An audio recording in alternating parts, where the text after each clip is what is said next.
Now, Imran Khan is in a very dire situation. He's being held in prison. What they have in mind for Prime Minister Khan? Which is to keep him out of the forthcoming elections, because he remains, every opinion poll that's been able to be taken of any credibility shows him remaining as the most popular politician in Pakistan. There is no doubt whatsoever that these charges of corruption are ridiculous in the Pakistani context. Imran Khan, there are many things you can say about Imran. There are things you can say against Imran. There are very many good things about the man. But one thing he is not is corrupt. This is a man who has actually given the majority of his personal wealth to found 3 hospitals in Pakistan.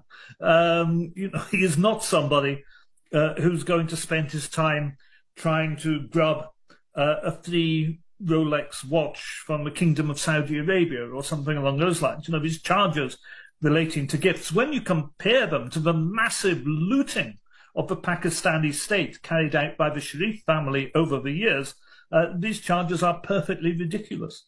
Now, we both remember the time when Imran Khan was never out of the newspapers in Britain, not just as a politician, but as a former playboy, as a wonderful ace cricketer, as a personality, a celebrity. And yet here he is now in prison on trumped-up charges. The United States had given to getting rid of Imran Khan. And of course we have to remember why. He not only campaigned against drone operations in Pakistan, he stopped drone operations in Pakistan, and he stopped American military operating out of Pakistan.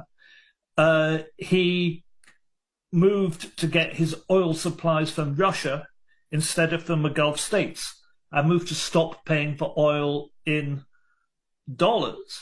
He refused to back motions at the United Nations supporting the United States position on Ukraine.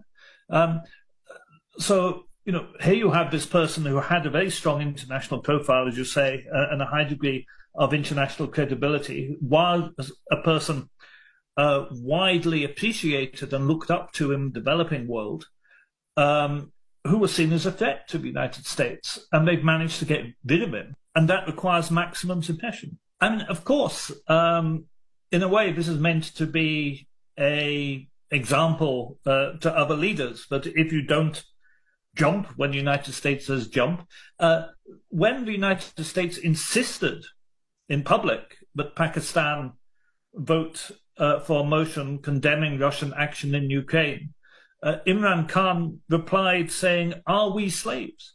Are we slaves?"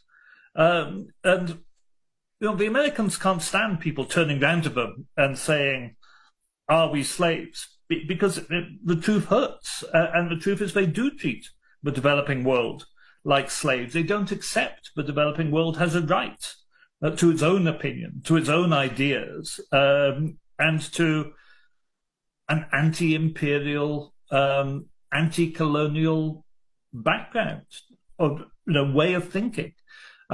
So I think there are deep lessons here in the treatment of Imran.